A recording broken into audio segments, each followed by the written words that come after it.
Amigas y amigos de Círculo Virtuoso, muy buenas tardes. Hoy estamos 24 de abril 2019. Estamos pues a mitad de semana y por cierto se advierte una semana complicada para nuestra clase política en nuestro país en razón de las revelaciones que se vienen dando en el vecino país de Brasil, ¿no? Hay toda una comitiva por parte de la fiscalía y los ciudadanos brasileños vienen revelando, en todo caso se vienen confirmando ciertos aspectos que preocupan a varios ciudadanos de nuestra clase política, ¿no? Uno de ellas es, por supuesto, la exalcaldesa de Lima, Susana Villarán, quien probablemente también se dé una detención preliminar, aunque sus abogados sostienen que eso sería muy difícil, no correría la misma suerte de los otros líderes políticos, en razón de que Susana Villarán ya tiene una especie de arresto domiciliario y está cumpliéndolo con toda la rigurosidad que amerita una detención domiciliaria. Y el sacudón político en todo caso va pues para el partido aprista peruano, queramos o no, en nuestro país, el partido con una enorme trayectoria, con muchísimos años de vida política, de enfrentamientos, de luchas, de martirologios y por qué no mencionar pues al gran líder fundador como Víctor Raúl Haya de la Torre, quien dejó un gran legado para nuestra clase política. Seguramente el anhelo de muchos políticos ser como él.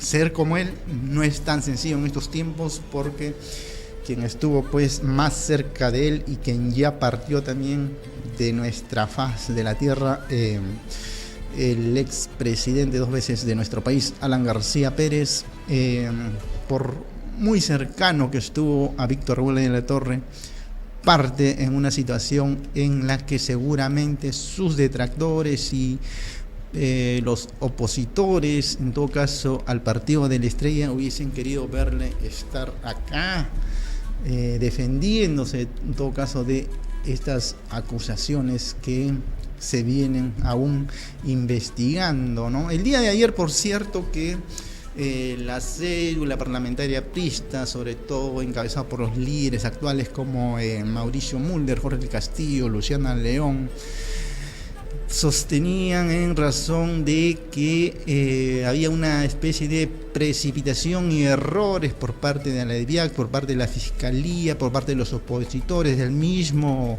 periodista Gorriti, en de alguna manera precipitarse, en adelantarse opiniones referente a que el expresidente García estaba inmerso en estos aspectos de recibir fondos mal habidos o fondo de la Caja 2, que es un fondo que aún en Brasil no se ha dilucidado claramente por el Poder Judicial de allá si este fondo 2 es realmente tiene carácter ilícito, y por lo tanto eso conlleva a un lavado de activos quienes hicieron un uso indebido, ¿no?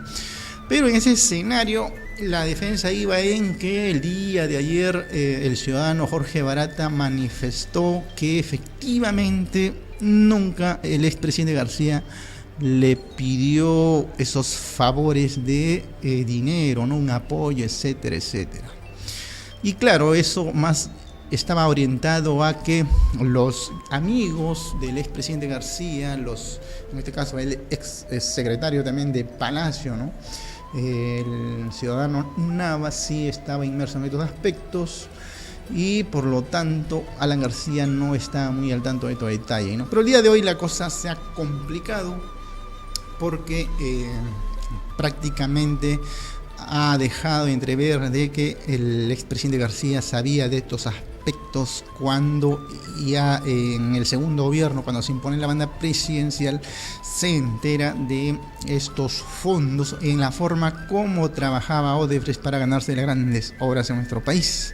Es decir, que el amiguísimo del expresidente Toledo, ¿no?, Joseph Maiman, reveló de que efectivamente el expresidente Toledo había recibido estos fondos, ¿no?, por intermedio de el mismo Joseph Maiman, y al tomar conocimiento del expresidente García, en todo caso se concluye de las revelaciones que hace el día de hoy, que efectivamente por intermedio de el ciudadano Nava pide $3 millones, ¿no? Bueno, ahí también entra a tallar el nombre de el ciudadano Atala, expresidente de Petroperú, quien también recibió parte del fondo. Entonces se colige pues que los $3 millones eran para el expresidente García.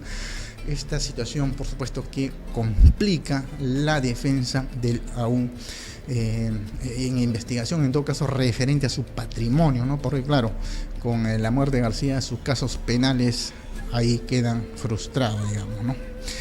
En otra revelación también manifiesta, en todo caso enfatiza Barata el día de hoy, de que, digamos, el ciudadano Atala y el ciudadano Nava, amigos cercanos del expresidente García, eran como el Joseph Maiman para Toledo, ¿no? Estas revelaciones, por supuesto, que preocupan muchísimo a el partido de la Estrella, quienes entendemos que se pronunciarán en las próximas horas respecto a estas revelaciones, ¿no? Más bien están enfatizando desde la Estrella, el partido de la Estrella, sobre el diálogo que existe entre el abogado del expresidente García, Erasmo Reina, y Jorge Barata, cuando entre preguntas y repreguntas queda claro que Barata enfatiza que Alan García nunca le pidió favores, ¿no? Pero en la segunda parte, cuando ya se revela sobre el caso de la línea metro del tren eléctrico, sí se deja entrever que había fondos que estaban entregándose a estos dos ciudadanos como Nava y Atala, que se colige pues que eran para el expresidente García.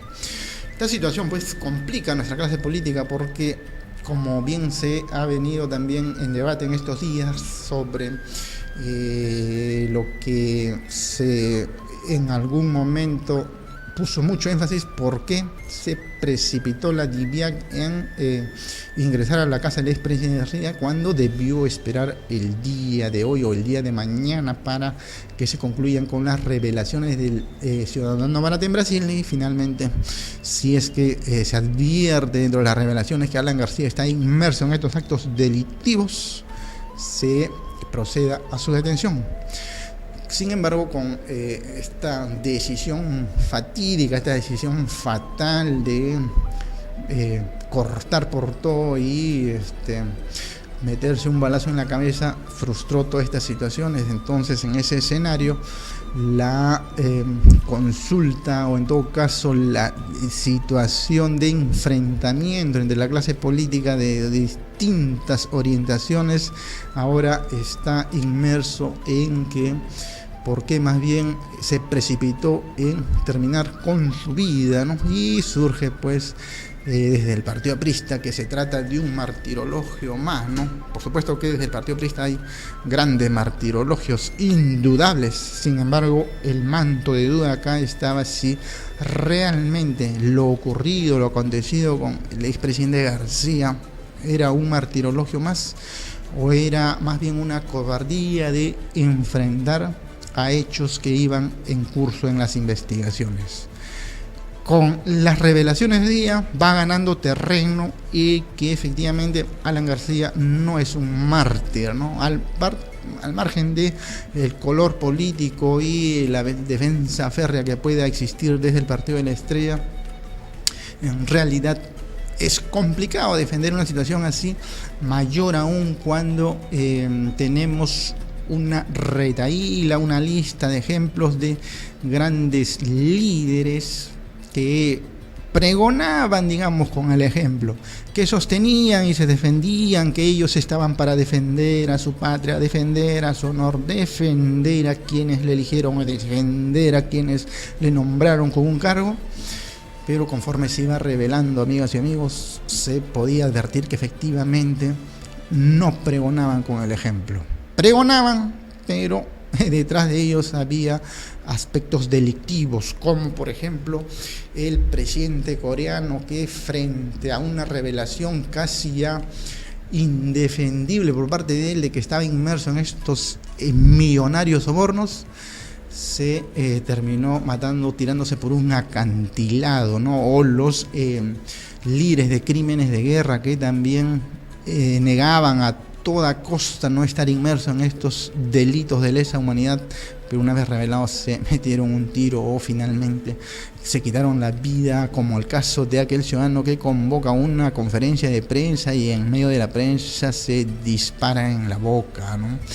O el otro ciudadano que en la Corte de La Haya, en pleno, digamos, frente a la Corte, frente a los jueces, también toma cianuro y acaba con su vida. Entonces, esto es lo que tenemos aspectos que cambiar en la forma de cómo nuestros líderes de nuestro país o en los países realmente pregonen con el ejemplo. Se comenta de que hay aspectos que han estado tan débiles en los controles y eso ha permitido que en muchos países la corrupción haya ganado terreno y poco hemos podido hacer los ciudadanos para minimizarla o para reducirla significativamente.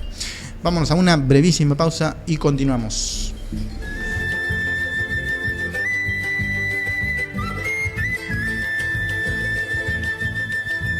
Pablo Kuczynski. Pienso que lo mejor para el país es que yo renuncie a la presidencia de la República.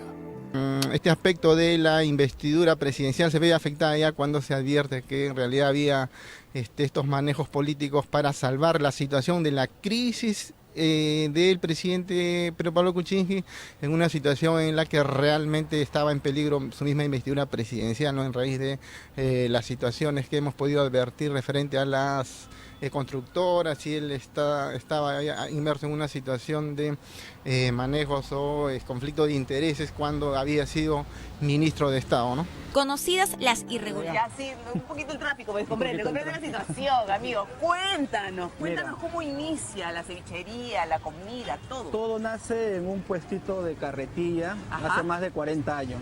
Es ahí donde empezaron, donde empezó mi papá. Yo vine solo.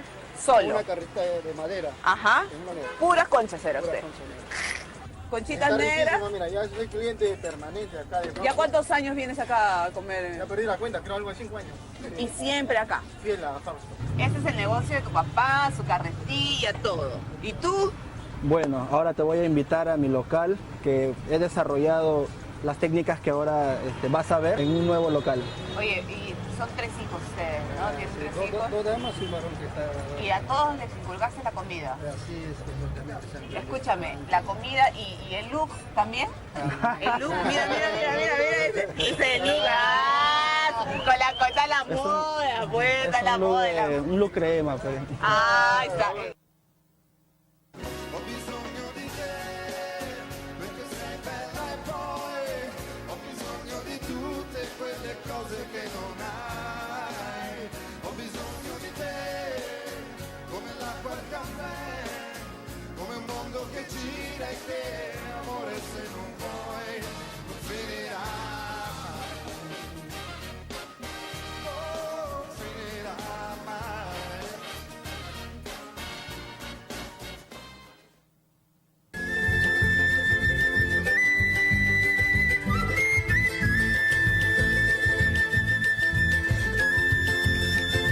Y la partida, por cierto, del expresidente García, claro, un líder controversial, un líder que convocó a multitudes, como en muchas oportunidades lo hizo, como lo hizo ahí en la Torre, pero donde hay una situación que genera también mayor enfrentamiento entre la clase política es desde la defensa, ¿no?, de ambos colores políticos, por decirlo de alguna manera. Porque claro, el presidente García ya no está con nosotros, ya no está con los peruanos, ya no está con sus seguidores, ya no está con quienes en algún momento fueron parte del gobierno, ¿no? Muchos visitaron, por supuesto, en la Casa del Pueblo, ciudadanos honestos, ciudadanos que participaron en su gobierno. Parte por el día en que ya sus funerales pasan, digamos, a ser cremados, pasan al crematorio, pasa por la Plaza 2 de Mayo, llega a la Plaza San Martín, esta histórica plaza para el aprismo, por cierto, porque luego de que se instaura una dictadura y luego que también termina muy mal la dictadura del expresidente Fujimori, Alan García regresa de su exilio y por supuesto en la Plaza San Martín abarrotada de seguidores del aprismo y no apristas, por cierto, también da un discurso que se considera pues el discurso más el mejor discurso de la historia y de la vida del expresidente, ¿no? Entonces, claro, ahí en aquel retorno multitudinario de aquel meeting donde dentro del discurso también toma parte de los versos de Calderón de la Barca, ¿no? Y el día de su partida, ya de sus funerales, también está en la Plaza San Martín abarrotadísima. Y claro, ahí ya no hay discurso de él, por supuesto que quienes defienden, dice pues que efectivamente parece invocarse a los versos de Vallejo, de los heraldos negros, ¿no? Cuando pues finalmente es la muerte que manda ahí, ¿no? Parte hacia parte de nuestra faz de la tierra, porque quiera Dios que lo acoja en su gloria, ¿no? Un ciudadano muy controversial, pero al margen de todas estas situaciones, sus detractores estuvieron en silencio toda una semana, ¿no? Ya hoy día, el día de hoy ya vienen de alguna manera revelando y confirmando que ellos continúan con las investigaciones y también sostienen que desde el Partido de la Estrella hay ciudadanos que quieren acabar con ellos, ¿no? Creo que también es exagerar un poco y no es bueno estas confrontaciones, porque se trata es que se sigan las investigaciones en su rigor correspondiente y quienes están pues inmersos en estos aspectos de la corrupción finalmente tengan que pagar sus delitos, porque los delitos, por cierto, son personalísimos, ¿no? Bueno, entonces en todo este escenario, amigas y amigos, ¿qué es lo que ocurre y las consecuencias que traen todas estas situaciones? Porque ya desde el empresariado también, quienes representan, como desde la Cámara de Comercio de Lima o desde la CONFIEP, o quienes están liderando la gobernanza de las ciudades, como por ejemplo el alcalde de Lima, Jorge Muñoz, quien da una noticia nada positivo seguramente para el crecimiento del desarrollo de las grandes obras. Entonces, Graña Montero, inmerso también en estas situaciones de corrupción, lo que ha dicho pues el día de hoy Jorge Muñoz efectivamente es de que esta firma del contrato para continuar la zona sur de nuestra vía expresa queda sin efecto el contrato, ¿no? Estas son parte de las consecuencias de las reverberaciones de los ciudadanos de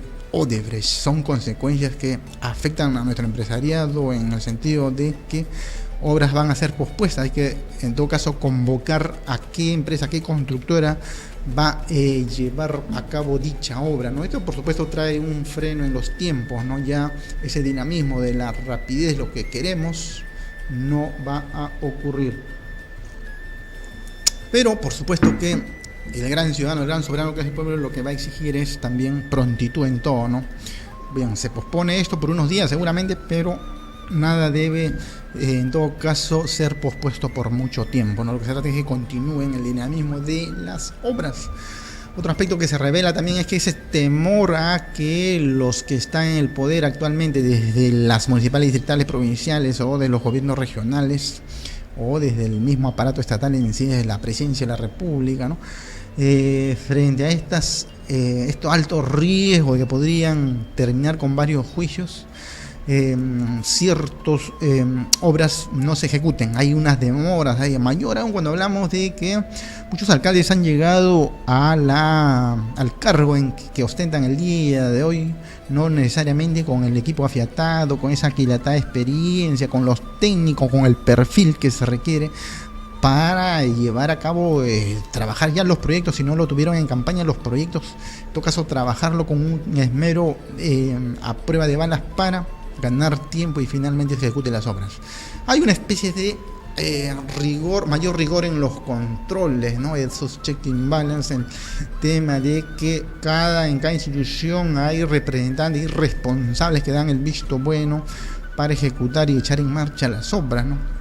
Se han acrecentado esos controles de tal manera que, como consecuencia de ello, hay una especie de freno en la rigurosidad, en correr, en dinamizar los tiempos. Eso no es positivo, sin embargo, los controles son aspectos fundamentales que, frente a los controles y frente a los tiempos, hay que de todas maneras priorizar el dinamismo y no las lentitudes ni las parsimonías en la ejecución de las obras. Un aspecto que preocupa también porque, claro, en nuestro país y muchos países de Latinoamérica se habla del rigor de la producción de leyes. Los parlamentos, los congresos de cada país vienen agarrando obras porque de lo que se trata es, frente a cada situación que se da en este mundo dinámico de la velocidad del internet, donde cada día un mundo más robotizado, donde hay temas que revolucionan mucho más rápido la nanotecnología, el dinamismo de la ingeniería compleja, etcétera, etcétera, hace de que normativamente vayamos avanzando y desarrollando con una mayor velocidad, ¿no? Para asumir todos estos retos que nos imponen los tiempos modernos. Frente a ese escenario, claro, surge, por ejemplo, las normas antisoborno, que debe ya estar dinamizándose más en su ejecución, el compliance público que debe ejecutarse, que no sea una norma que esté ahí en rigor revisándose, o que tomen conocimiento y que se capacite a todos los que están investidos de algún cargo en el sector público, y desde el compliance para el privado también, que el oficial de cumplimiento no necesariamente sea revelado o sea un ciudadano conocido, ¿no? Sino que haya una especie de código que se proteja a los oficiales de cumplimiento, ¿no? Y en todas las instituciones, por cierto, para que no se advierta o no haya alguna especie de amenaza, ¿no? Es como un personaje incógnito, ¿no? Como si exageramos desde el otro extremo, un juez sin rostro que nadie lo conoce, ¿no? Hay aspectos que preocupan también, porque se habla, pues, porque tenemos que los privados invertir tanto, no llegan al extremo de decir, mira lo que ha ocurrido con estas exigencias, ¿no? Y ponen, por ejemplo, el caso de la administración tributaria en el aspecto de implementar el sistema de facturación electrónica. En la administración tributaria dice, acá hay 8 OCE, ¿no? Empresas operadoras de servicio de facturación que te cobran un monto significativo para las empresas ya de mediana y gran envergadura, digamos. Y luego, pues, surgen los pronunciamientos, por ejemplo, desde el Colegio de Contadores Públicos de Lima, que no anda en muy buen camino aún, pero esos pronunciamientos también de la Cámara de Comercio dicen, oye, ¿por qué el privado, por qué los contribuyentes tienen que cargarse con todo este costo, ¿no? Luego parece que aún vienen evaluando si esto debe de alguna manera generar el costo, una especie de crédito tributario, porque de lo que se trata es imitar a los países donde la implementación de las facturas electrónicas no significó un sol de costo o $1 de costo para los contribuyentes, ¿no?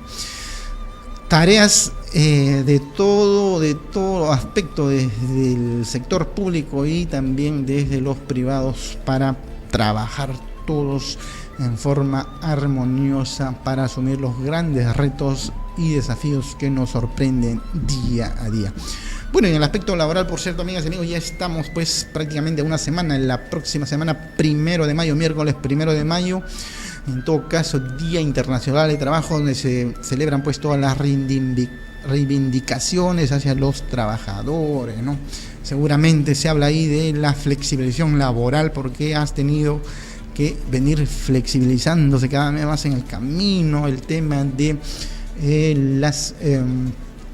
empresas donde superado pues la cantidad de 100 trabajadores, bueno, tienen mayor rigurosidad en los cumplimientos, pero si se trata de empresas que tienen esa cantidad de trabajadores porque tienen todo ya un equipo y tienen un mercado ganado y hay que compartir las ganancias, por lo tanto está plenamente justificado también que tengan sus este equipo, ¿no?, que protege a los trabajadores, como empresas transnacionales, por ejemplo, ¿no?, los famosos sindicatos, que de lo que se trata también es frente a un poderoso empleador, como bien se dice, pues el Ministerio de Trabajo es pro trabajador, pero están los sindicatos para de alguna manera defender los intereses de las clases, de los más débiles, que son los trabajadores, ¿no?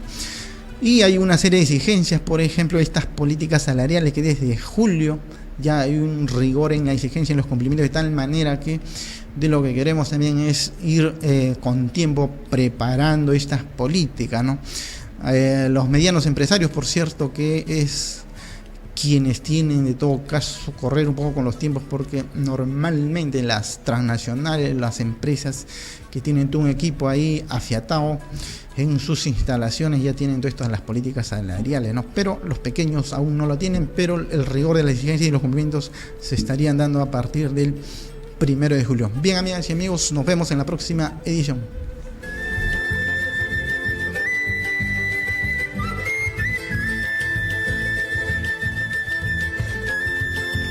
Intenciones políticas del indulto, los deudos de Barrios Altos y La Cantuta alzaron su voz de protesta al llevar el caso a la Corte Interamericana de Derechos Humanos, la cual concluyó que el Poder Judicial peruano revise nuevamente el caso. En principio considero que el juez ha tomado bastante en cuenta la recomendación por parte de la Corte Interamericana de los Derechos Humanos, donde dice revísese, ¿no? Entonces, bueno, él ha tomado esa posición y esa recomendación. Pero lo que no ha advertido, y ahí de repente ha pecado un poquito en exceso el juez, es de que el control de convencionalidad es un aspecto que no le compete a él. En realidad el control de convencionalidad le compete a un juez constitucional, y él no lo es. Perú en Rusia 2018, o los audios de la corrupción. Ya sí, un poquito el tráfico, me comprende la situación, amigo. Cuéntanos cómo inicia la cevichería, la comida, todo. Todo nace en un puestito de carretilla. Ajá. Hace más de 40 años. Es ahí donde empezó mi papá. Yo vine solo. Solo. Una carrita de madera. Ajá. De madera. Puras conchas era Pura usted. concha negra. Conchitas Está negras. riquísimo, mira, ya soy cliente permanente acá de ¿Ya cuántos años vienes acá a comer? Ya perdí la cuenta, creo algo de 5 años. Y siempre acá. Fiel a Fausto. Este es el negocio de tu papá, su carretilla, todo. ¿Y tú? Bueno, ahora te voy a invitar a mi local, que he desarrollado las técnicas que ahora vas a ver en un nuevo local. Oye, y son 3 hijos ustedes, ¿no? Tienes 3 hijos. Dos damas y un varón que está... Y a todos les inculcaste la comida. Así es, completamente. Sangre. Escúchame, la comida y el look también. El look, mira, ese look. ¡Ah! Con la cosa la moda, pues, está la moda. Un look crema, pues. Ay, Sitter alla musikanti, inte bara, inte vänner, sembla lo strumento na mano. Sitter mig jag vann och